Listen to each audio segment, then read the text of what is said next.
Welcome to the New Intellectuals. My name is Jordan Camp. I'm Director of Research at the People's Forum in New York City.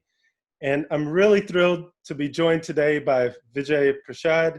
He is the Director of Tricontinental Institute of Social Research. He's the Chief Editor of LeftWord Books. He's the author of more than 30 titles, including The Darker Nations, A People's History of the Third World, The Poorer Nations, A Possible History of the Global South, and most recently, Washington Bullets, just published by LeftWord Books.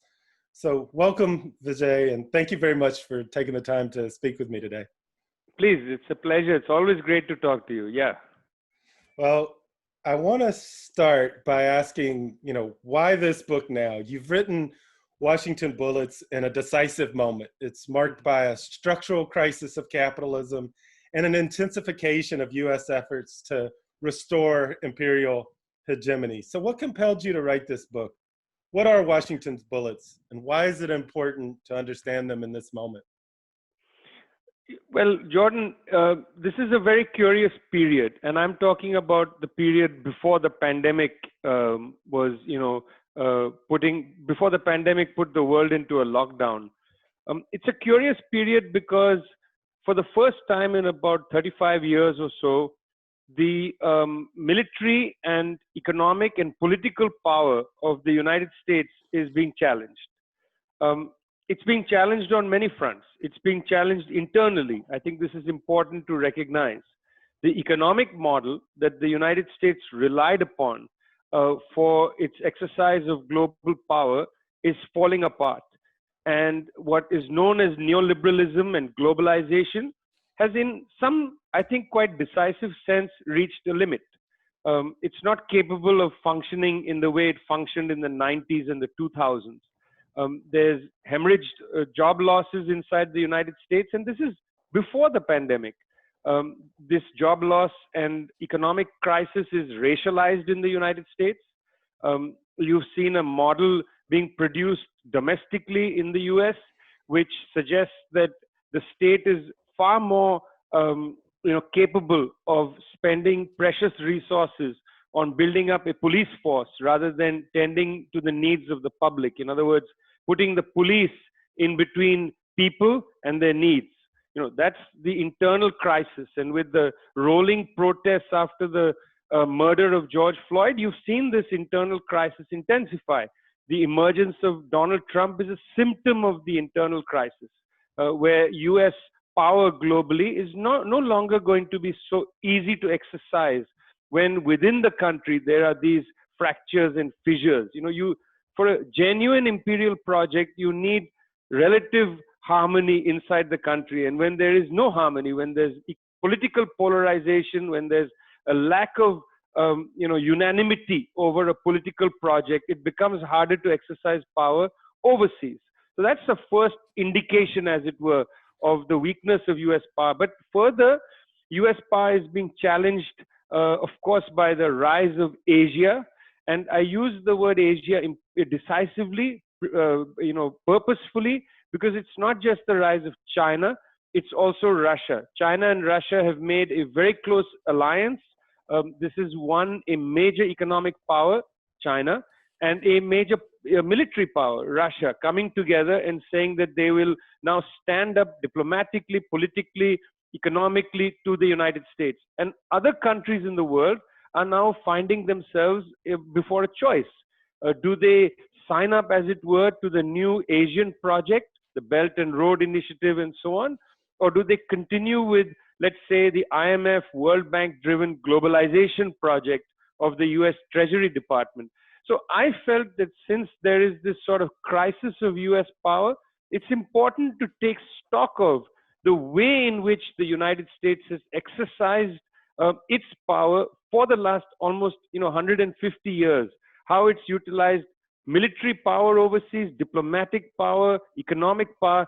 In other words, the full panoply of instruments, which if you put them all together, we could call the hybrid war. Thanks, Vijay. This, compels me to ask about the preface, written by former Bolivian President Evo Morales, ousted in a November 2019 coup who pens the preface in a context of where he suggests that the book explains the essence of imperialism today, namely that it intervenes in, quote, countries that attempt to build their own destiny, end quote. So I wonder if you could help us understand this insight about imperialism today. You know, when President Evo Morales was removed from office forcibly by a coup d'etat in November 2019, everything that happened, the sequence of events in Bolivia, reminded me essentially of what had transpired in Guatemala in 1954. You know, the gap between the textbook, in other words, which was used in Guatemala against the democratically elected government of Jacob Arbenz, and the textbook used against Evo Morales Ayma in Bolivia, this is the same textbook. There is no gap between the two methodologies. The era is different, the epoch is different, but the methods used very similar. And in the middle, of course, you have the overthrow, ouster of, again, democratically elected President Salvador Allende of Chile.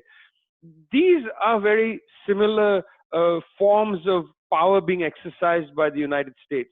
And in the book, I want to take that model of what happened to Arbenz all the way out to what happened to Evo Morales Ayma and go global. Because you see, it's relatively well known that the United States treats the hemisphere of the Americas as its so-called backyard and has conducted many of these operations. It's less well known that the US government conducted coups in Thailand, that the US government destabilized Indonesia, you know, with the militaries of those countries, with the oligarchies of those countries, not by themselves, you know, but it's relatively less known.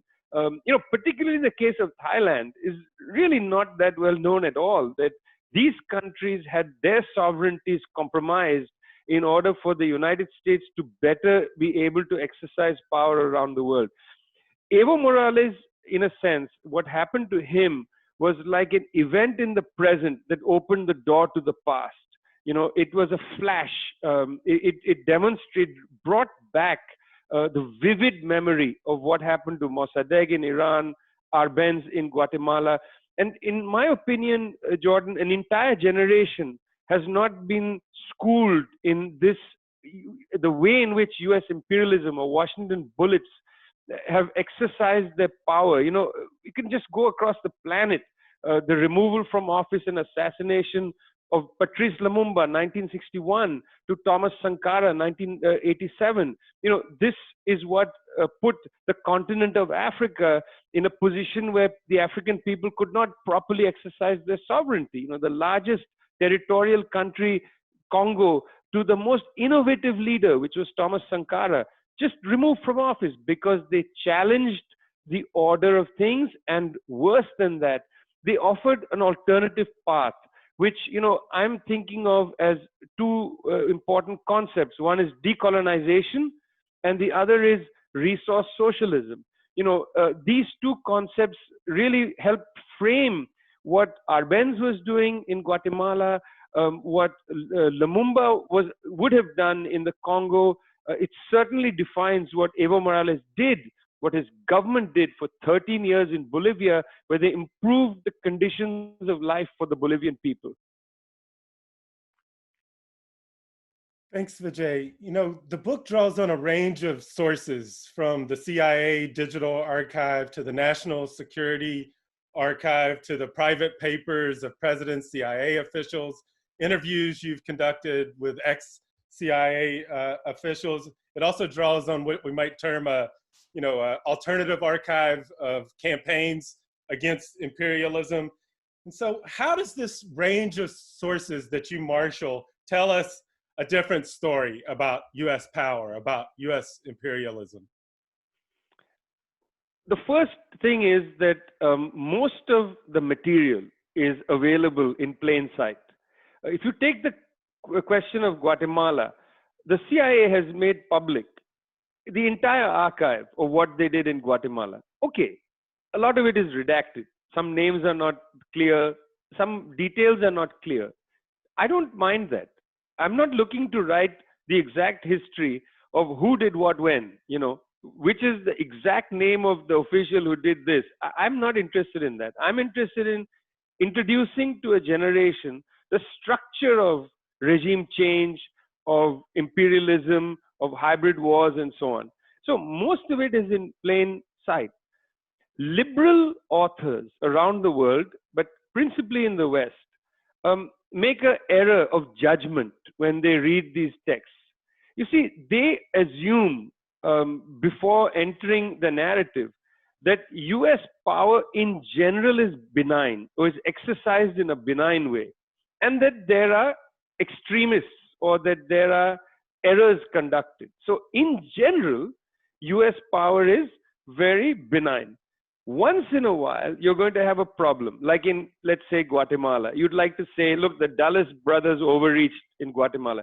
By the way, the Dulles brothers overreached, and still an airport in Washington, D.C. is named after the Dulles brothers. It's not like you're changing the name of the airport. You're bringing down statues of Christopher Columbus. I would think it appropriate to change the name of Dulles Airport.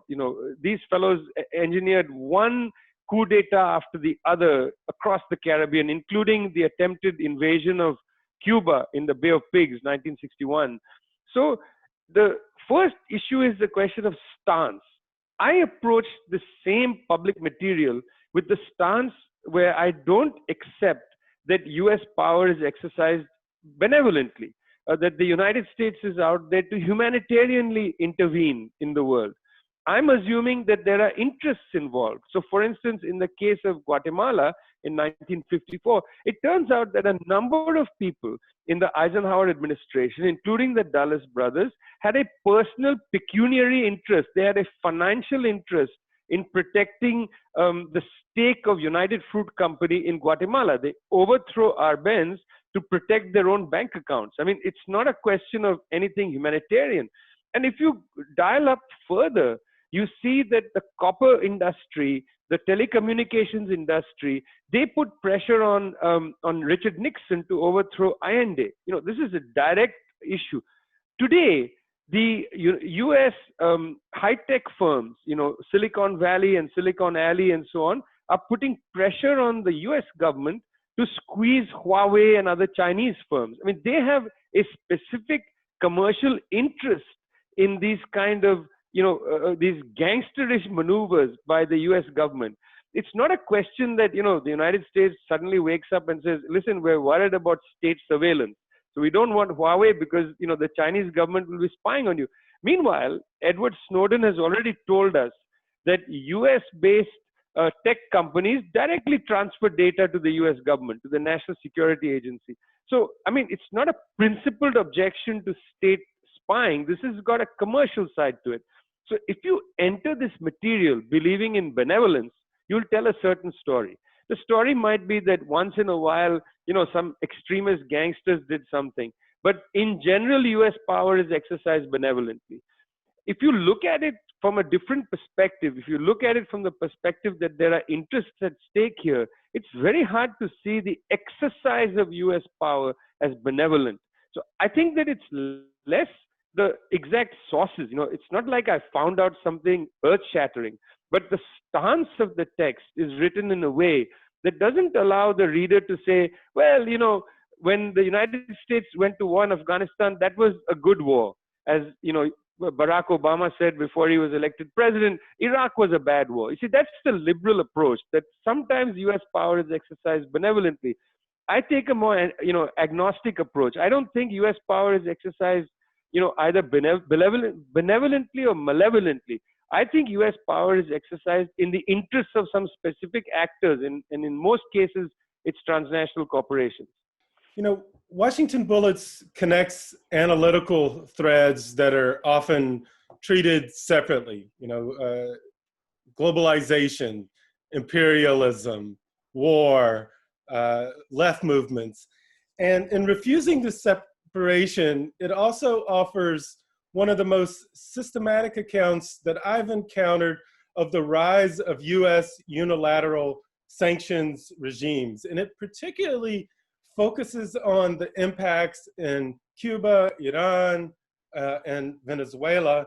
at the same time as you suggest that there's now an opportunity to end sanctions in the context of the humanitarian crisis represented by the global novel coronavirus pandemic. Can you talk about this argument?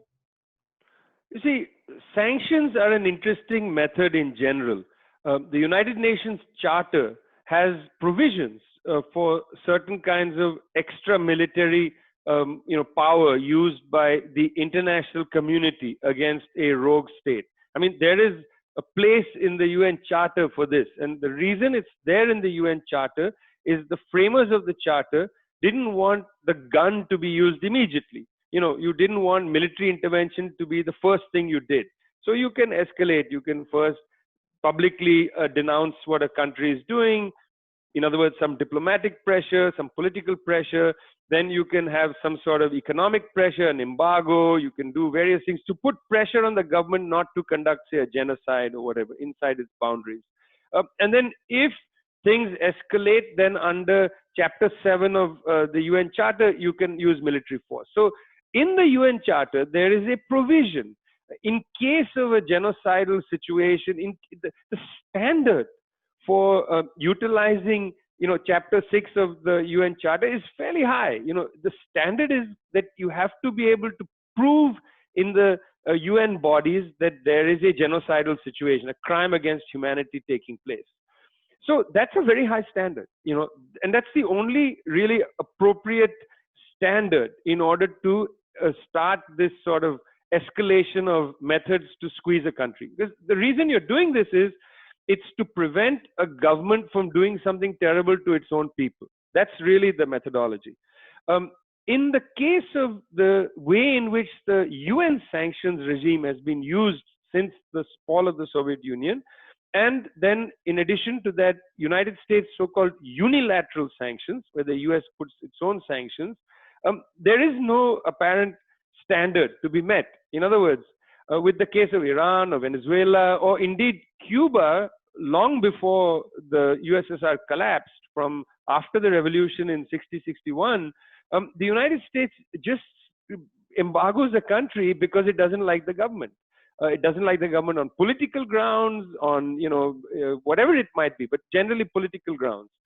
And so there's no standard. I mean, the government of Venezuela, when it came to power, the Bolivarian government under Hugo Chavez, when they come to power in the early 1990s, there is no suggestion of genocidal behavior, none at all, none at all. In fact, the government of Hugo Chavez conducted more elections in a very short period than any other government anywhere else. They did referenda, they did local body elections, constitutional amendment. I mean, it was a mess of elections in order to democratize a country which had not been democratic for its history. So there was no actual reason to start the sanctions.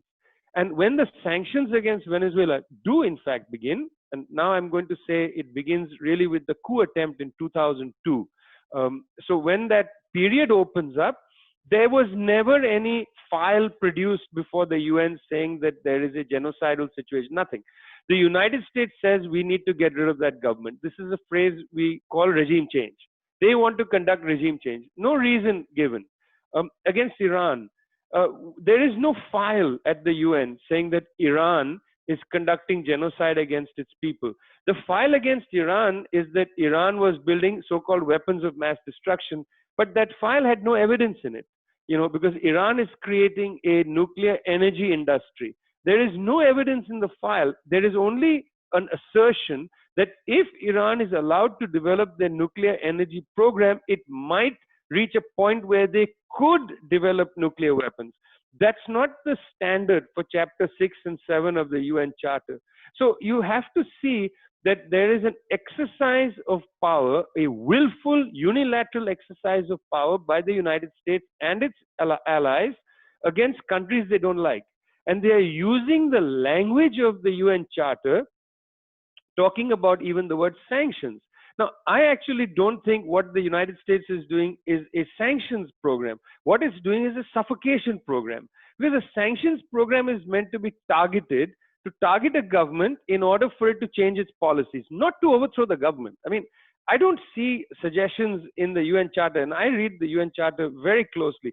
I don't see that there's any space there for regime change as such. There is a space to sanction in a targeted way a government if it is conducting genocidal activity against its people in order for the government to change its policy. That's basically my reading of the UN Charter. But the United States has a policy of suffocation. It is suffocating these countries without offering a standard, a universally applicable standard of why the government must be, put on notice. Why is the government of Venezuela to be put on notice? Because the United States does not like the government. Because that government is conducting a resource socialist program.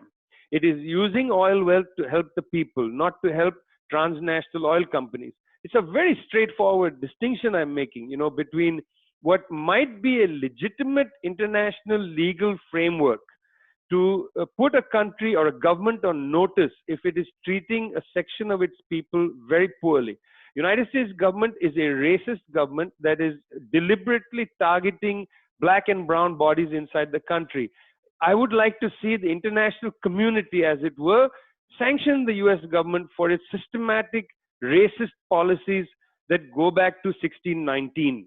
That there seems to have been very little advance even on promises made by the United States to its own population, and so on. There is room there to discuss some form of sanctions. That's different than having no standard, Jordan. That's the issue. These are standardless, lawless forms of suffocating countries you just don't happen to like. And you cannot build a world order based on such kind of lawlessness. Right. Technically, these are not U.S. sanctions that are being pursued, but rather unilateral coercive measures by the UN's own distinctions. I want to shift gears and ask you a slightly different question. And that is, throughout the book, poetry is a very important source of insight. You describe it as its role as expanding our imagination, to give us courage in our fight and to shine a light into the future. You take your title from one of those great poetic voices, The Clash, the song Washington Bullets from the album in 1980, Sandinista. The song highlights, struggles from Chile to Nicaragua to Cuba and beyond. So why Joe Strummer, and why choose this song for the title? It's a great question. I've been a Clash fan for most of my conscious life. I liked the album Sandinista. When I first heard that song, I thought it was explosive. It's an explosive song. And I've always liked the name Washington Bullets. And I was, in my head, I said, one day I'm going to use that as a title of a book or something. It deserved more than an article. I think I wanted to use it in a special way. Now, of course, it may have been also a basketball team and so on. That's a separate issue. My interest is in what the Clash had done to it. Poetry, this is a serious issue. Why take art, culture, poetry seriously? I'm one of those Marxists that believe that you can't convince a human being of ideas just because your ideas are rational. I think rationality plays an important, impressive, central role in our thinking. But I think we are also people of emotion. We are people of feeling, with deep feeling. What poets do, in my opinion, is they take thought, rational thought, and they distill it. They distill it to a place where you have the thought as emotion. James Baldwin had a terrific line. He said, "You'd like to write, your sentences have to be as tough as a diamond, precise. You shouldn't use words that are disorienting for the reader. They've got to be crisp, strong." There's nothing as powerful as poetry for that. Poets distill language to their essence. And that essence of emotion is something that I find very affecting and important. And, I'm of the world where one declaims, reads out poetry and enjoys the sound of the words banging against you. I am very much a believer that writers should read out their work, to themselves. Don't want to put this on other people, but go into a bathroom and just read out what you've written to yourself. The reason is that you must be able to hear the rhythm of the sentences and the kind of cadence and so on. I think too frequently, as the computer has become a instrument of writing, writers forget about rhythm and cadence and things like that. If you write by hand, because you're much slower, and I wrote a lot of this book by hand. If you write by hand, it's my view that you tend more to the rhythm of the text.